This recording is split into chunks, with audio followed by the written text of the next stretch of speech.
Hi, I'm Todd Henderson. Today I want to show you how to install the Pace Edwards Switchblade or Pace Edwards Switchblade metal on the 2007 to 2013 full-size GM pickup truck with a 5.8 bed. Let's go ahead and get started. Okay, so here's the canister. I've got it pulled right out of the box just like this. Now we've got the strap that's actually coming around and velcroed inside. So what we're going to do is we're going to pull that strap loose from the velcro. That's just for packing and shipping. And pull that strap out and lay it on the ground. Now I'm just going to go ahead and pick up this cover. I'm going to turn it sideways and put it all the way up against the cap of the truck, laying on top of the bed caps. So this edge right here goes against the cab. This edge is going to face the tailgate, and these ears right here are going to lay on top of the bed caps.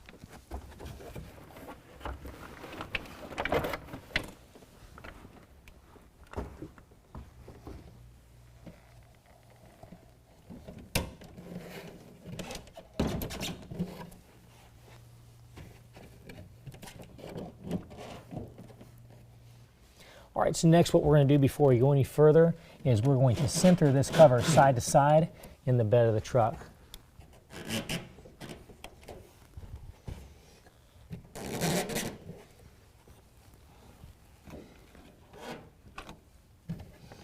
And also make sure it's pushed all the way up against the bulkhead.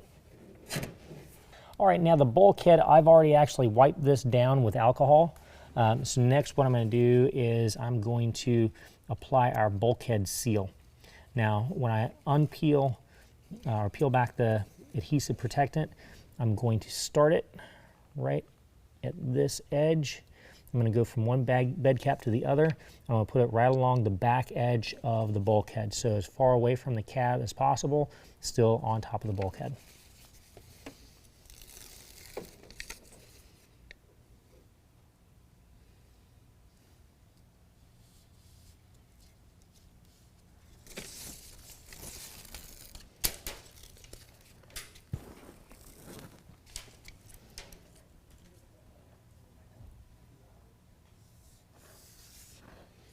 And once I get it to the other side, I'm going to cut it with a pair of scissors.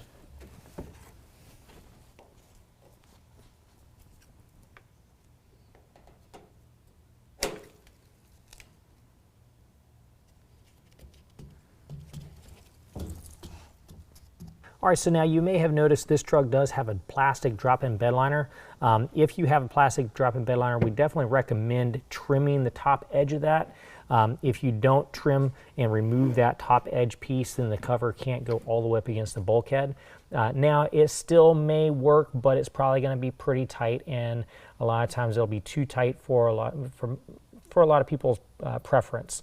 So we're not going to trim the bed liner at this point, so we will be showing you how tight it is at the back when we're all done. But we also do recommend, if you're looking at bed liners, we recommend bed rug, bed tread products. These will definitely work perfectly with those, and of course this won't have any problem with a spray-in bed liner as well. Okay, so now what I'm going to do, I'm going to start with the passenger side. I'm going to locate the passenger side rail. So you're going to have the opening on that rail that's going to face to the inside of the bed of the truck.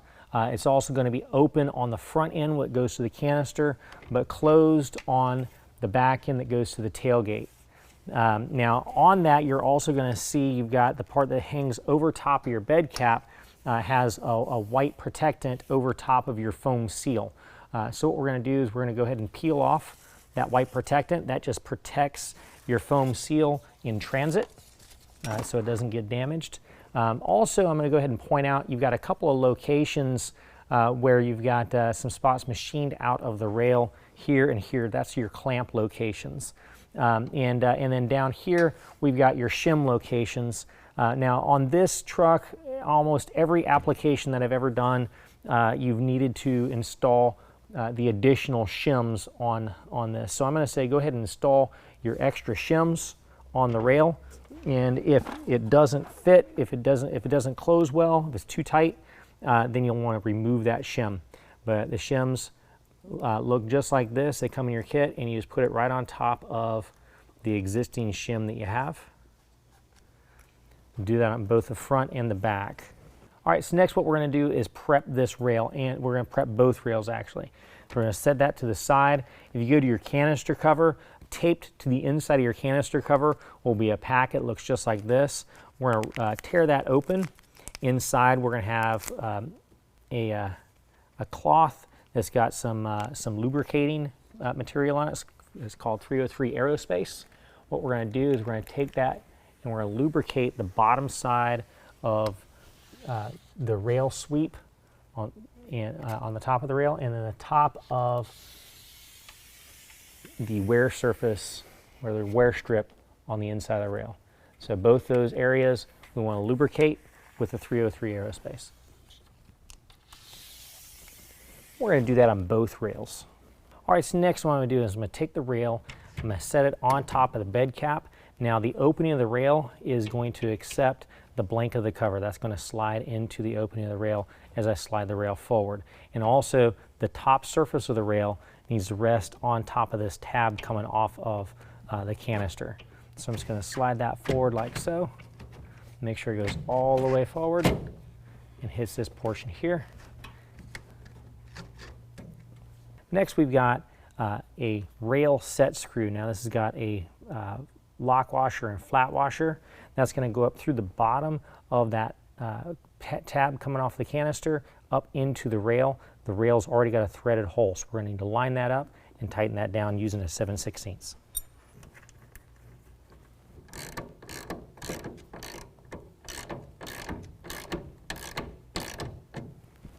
All right, so next we're going to find the front clamp. Now this is a two-piece clamp.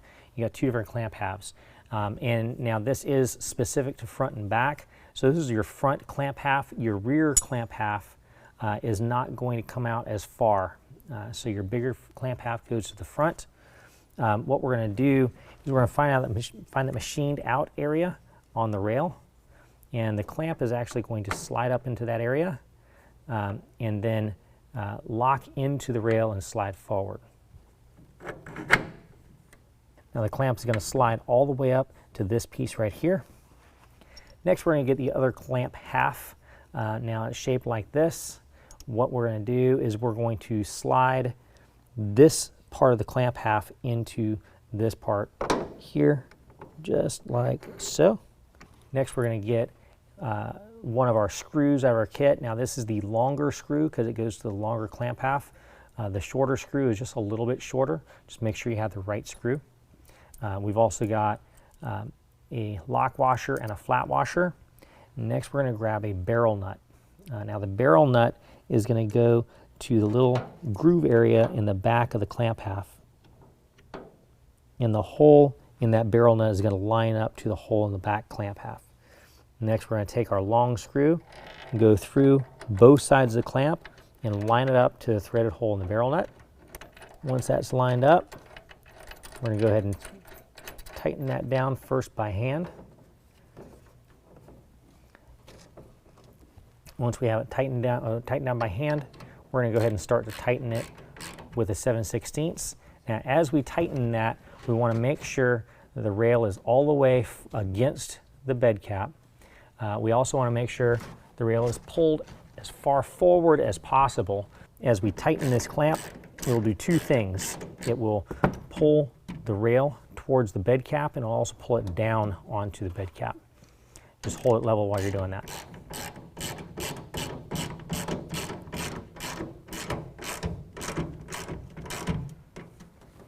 Now we're going to go ahead and attach our rear clamp assembly. Just like in the front, we're going to find that machined area in the rail. We're going to line up our clamp and then slide it back to where it hits this piece here. We're going to take our second clamp half, the rear clamp half, and we're going to slide it in just like we did with the front clamp half, and take our shorter screw with lock washer and flat washer, line up a barrel nut in the back, and put it together just like we did the front clamp assembly. Again, we're going to want to hold this rail level while we tighten this down with a 7/16. And go ahead and repeat the same process on the driver's side. Okay, so now that the rails are on, you want to go ahead and test your tailgate. Close your tailgate, make sure that everything closes properly. This one, because we do have the plastic drop-in bed liner, they do have those rails back quite a ways, and it does hit the tailgate whenever the tailgate closes. So it does make it a little bit more difficult to close the tailgate and make it a little more difficult to open the tailgate. If you want to eliminate that on your situation, go ahead and trim that plastic drop-in bed liner. All right, now we're going to go ahead and install our canister cover. Now what you're going to notice on this cover is you've got a rubber seal that comes off the front. That is going to face towards the cab of the truck. And then you also have a sweep seal that goes over top of the canister. All right, now the holes in the canister cover are going to line up to the holes in the canister bracket. So what we're going to do is just kind of set that in place. We've got some very long screws, black screws out of our kit. We're going to line those up to the holes in the cover. You can go ahead and tighten them down, but I do recommend get all 4 screws lined up before you tighten any of them down. All right, so next we're going to install our drain tubes. Now they're just going to pop right in place in the bottom of the canister.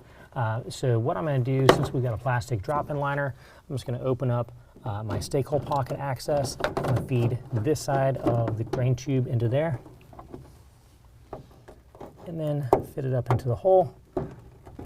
Make sure it snaps in nice and tight. Do that on both sides. Next, I'm going to go ahead and install my industrial strength hook and loop strip underneath the driver's side rail. So I've already cleaned this surface off with rubbing alcohol. Next, what I'm going to do is I'm going to peel away the tape protectant and then just stick it to the bottom and press it in place. What that does is it allows us to take our strap and hold our strap in place. All right, next we're going to test the operation of the cover. So I'm just going to pull the strap, pull the cover all the way to the back. I'm also going to check the side-to-side play that I have on the cover. Now I have about an 1/8 inch movement from one side to the other, which is perfect. If I was above a 1/4 inch, then I would need to install extra shims at the back clamp areas where I've got those shims. But because I went ahead and installed those shims first, we don't need to do that. Well, that concludes the installation. If you have any questions, call the experts. We're here to help you out.